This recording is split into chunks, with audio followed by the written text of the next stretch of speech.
Welcome to the Undaunted Man podcast. My name is Mark Johnson. This is my partner, Geoff Laughton. And we thought today would be a good day for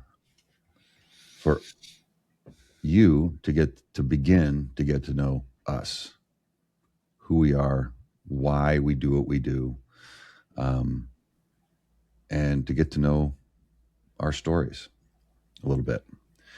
So, because we don't want to just be two advanced middle-aged white guys. And talking heads. So I think that could be a great title for a podcast. Two advanced middle-aged white guys. That's not the worst idea you've ever had. I kind of like that idea. So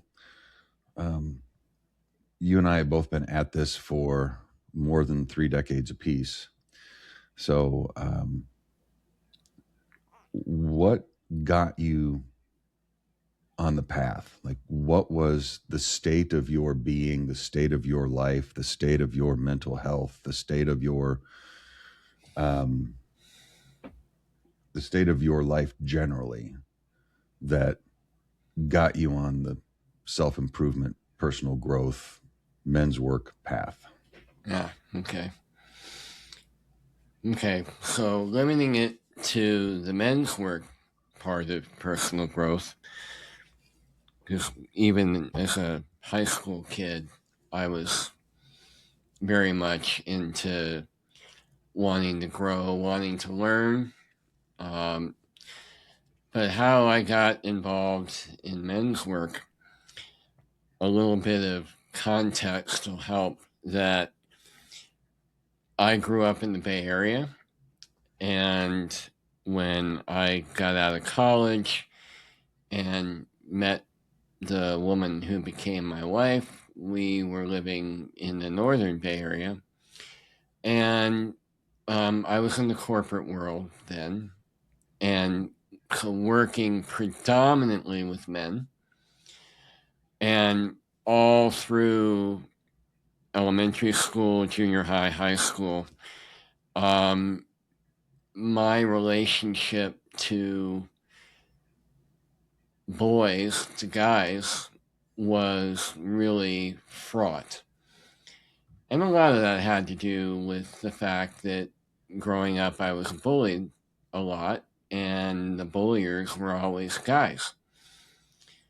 Add to that my mom and dad split up when I was really, really, really young. And there just weren't great male role models for me to know how to relate to myself as male. And, there was a long period where my mom would have boyfriends, and she just had appalling taste in men. Shit. She's gone now, so I don't mind talking about her behind her back. But just horrible taste in men. So, from a young age, I was caught in this dilemma of I'm male, and I didn't have any known problem with that. But during my childhood, I was in a household that was predominantly female. My only sibling is my sister. Every dog we ever had was female. And the two women that were most influential were my mom and her mom. And so, up until probably high school, most of my major influences were women. How do you think that impacted you personally? Like, what was the impact on you, on the way that you experienced life? I didn't feel like I had any real, I had no idea what being male meant. Mm-hmm. I think one really positive thing that came out of that, to your question, was I developed, I think, an inner gift that God gave me was already empathy. I mean, every human has the potential to be empathetic. But being raised by women and being around, women a lot, most of my teachers and all my teachers in elementary school were women. It helped me become more sensitive and aware to other people's energies. So it really, I think it took my innate compassion and gave me an arena to get to use it a lot and to be able to really apply it. And now that we're talking about this, I'm remembering back that a lot of my favorite TV shows were actually, Westerns, Star Trek, Mission Impossible. I loved watching manly men and wondering, how the fuck do I do that? And so it made me, one thing it didn't make me was tough. I wasn't athletic. I wasn't a fighter. So I think it also helped make me afraid of boys, or afraid. I remember being in junior high and being terrified about all the stories I'd heard about the bullies in junior high that, like picking on the seventh graders.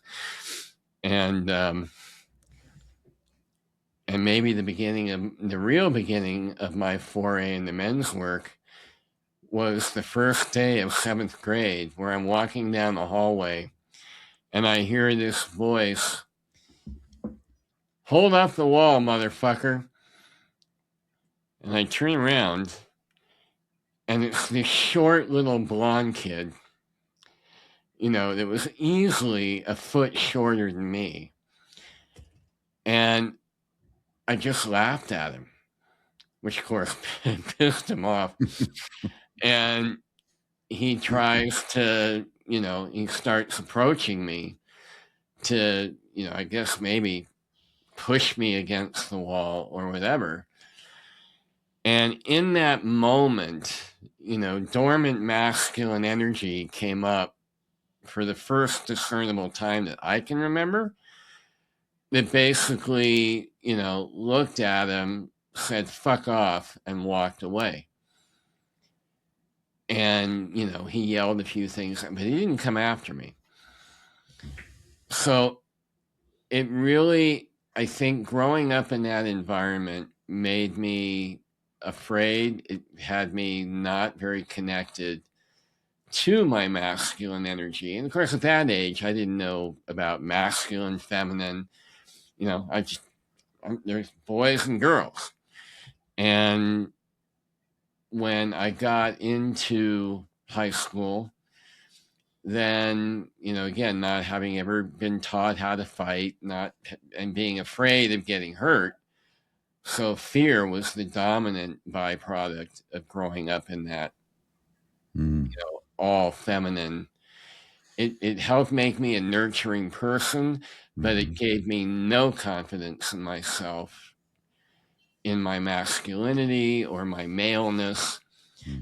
And then when I got in high school, there was a bully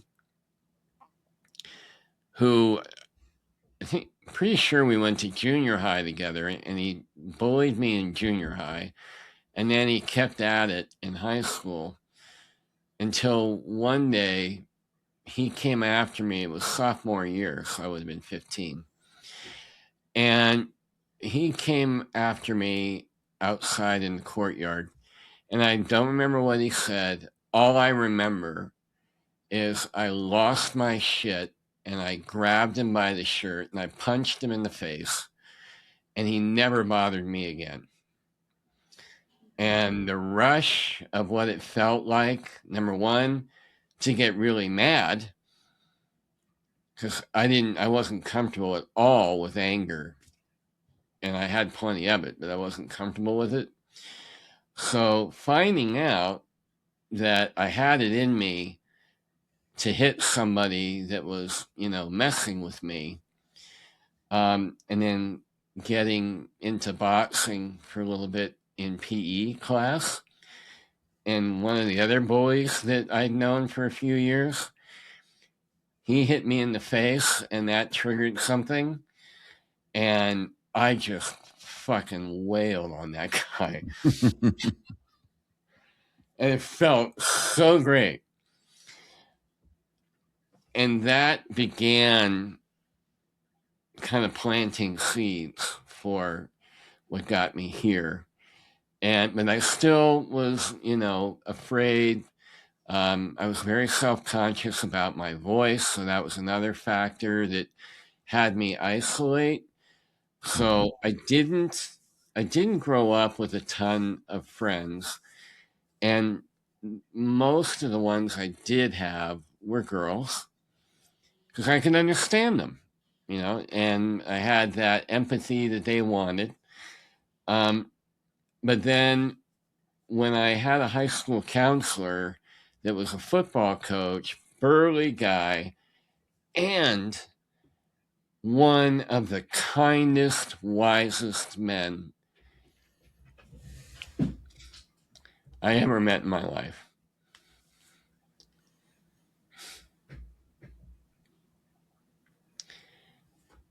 He was the first person that began teaching me what it could be like to have a big heart and also be very male and very masculine, and really introduced the whole idea of straight talk,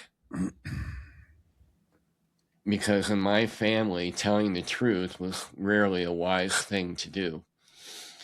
So when I got out of college and then went into the corporate world, working with a lot of men, never feeling fully comfortable. I often felt like I was pretending to be a man. I didn't really, other than my counselor and a couple of good male friends that I had from college, I just felt like a poser.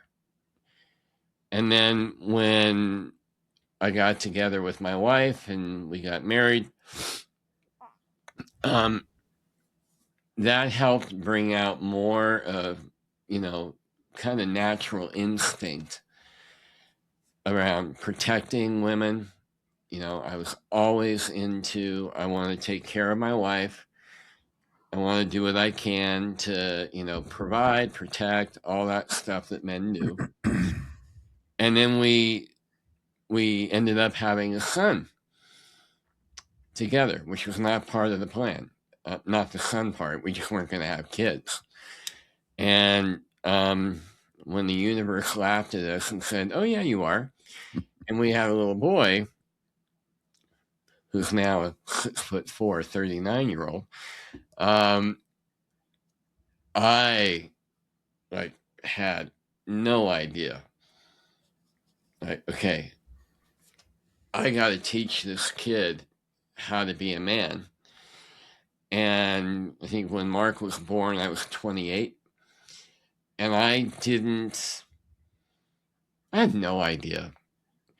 And so if you flash forward to when he was 13,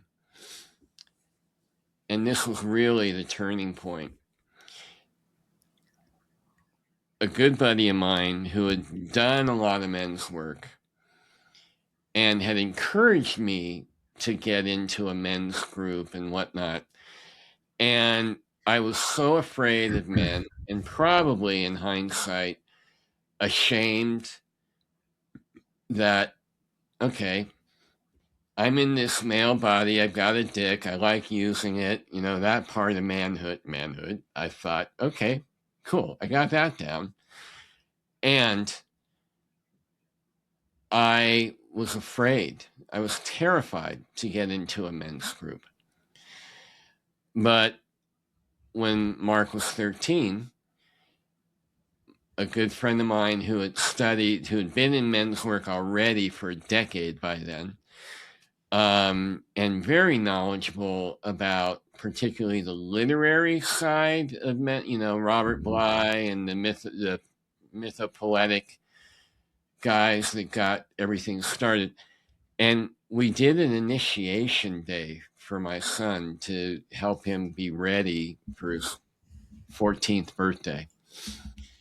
And sitting in a yurt in Durango, Colorado, with a group of men ranging from late 60s to, early 30s, I noticed that it felt good, it felt weird, and it felt natural. And at the end of it, I was watching my kid, who had prepared for a year for this day, and feeling the energy of being in a room full of really amazing guys. Old wise guys, younger guys trying to figure their shit out, just like me. And the spark got lit. And that got me to go into a men's weekend, the New Warrior Training Adventure with the Mankind Project. And I'd been invited to that for years and never said yes. And I went, and I learned, I think one of the key things I learned that changed my life and got me down this path was all of my pictures about men, largely predicated on, bad boyfriends, my dad failing at an early, the boys, all that stuff, was a minor representation of the quality and the kind of breadth that there were to men, which should have been a no-brainer because there are 8 billion different people on this planet. But I just fell in love with men on that weekend, sharing their pain. I saw guys sharing about really, really painful stuff, feeling it, thinking about it. And I had never had an experience before then of being in any gathering of men that would actually listen and listen below the words and give feedback and challenge me, but with so much love. It wasn't challenge in the sense of shaming me or, you're an asshole or you're a pussy or whatever. It was calling me into my best. And after that, I was hooked. And seeing, not only going through some challenges with our son that really required me to dig deep into this man, and that combination of my heart, my feminine, and my masculine, that started sharpening me a lot. And as you know, I haven't stopped yet, and it's been 26 years. Yeah. So we will continue sharing more. It'll be Mark's turn next time. And we really want to be able to have you begin to understand why we're doing this podcast, why we do what we do with the Undaunted Man. And so to learn more, not just about us, but about the work, we invite you to go to theundauntedman.com. Also, we want to invite you to know that part of what's made Mark and I the two brilliant and charismatic men's leaders that we have become It also is because we've done a lot of work around going into our inner selves, our deeper selves. And the way we've done that the most effectively is by going into quiet and silence. So we also want to invite you to go check out theundauntedman.com/summit and learn about our silent summit where Mark takes men out into the backcountry, this time in Arizona at the end of January, and guides men into going into 48 hours of silence and then reflection and then integration at the weekend and beyond. So if that piques your curiosity or maybe scares the shit out of you, undauntedman.com/summit. Thanks for watching, and we'll see you next time. Thanks for watching.